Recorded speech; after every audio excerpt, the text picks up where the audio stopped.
ফিগারই যদি না দেখাতে পারি তাহলে কেন খেলতে আসলাম।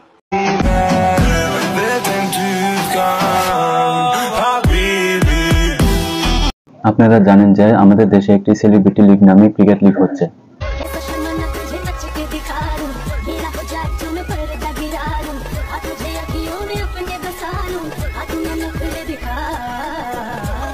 আর সেই লিগে ক্রিকেটের নামে বিভিন্নভাবে সমাজে নোংরামো ছড়ানো হচ্ছে।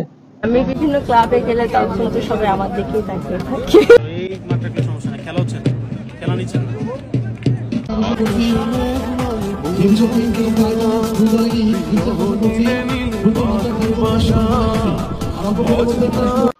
আমাদের অ্যাক্টিং করা খুব কঠিন আর খেলা খুব ইজি। আর এসবের নোংরামির বিরুদ্ধে হাইকোর্টে কিন্তু একটি রিটও হয়ে গেছে এবং জানতে চাওয়া হয়েছে এইসব নোংরামির আসল কারণ কি। বর্তমানে বাংলাদেশে 2025-এ সেলিব্রিটি ক্রিকেট লিগ হচ্ছে।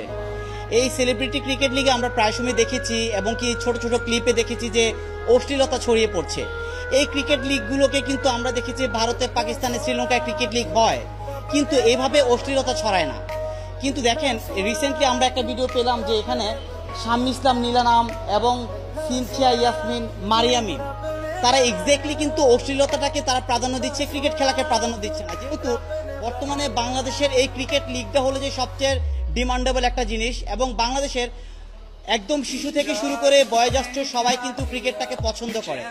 সেই পছন্দের প্রেক্ষিতে আমরা কিন্তু সবাই পারিবারিকভাবে ক্রিকেটটা দেখতে চাই।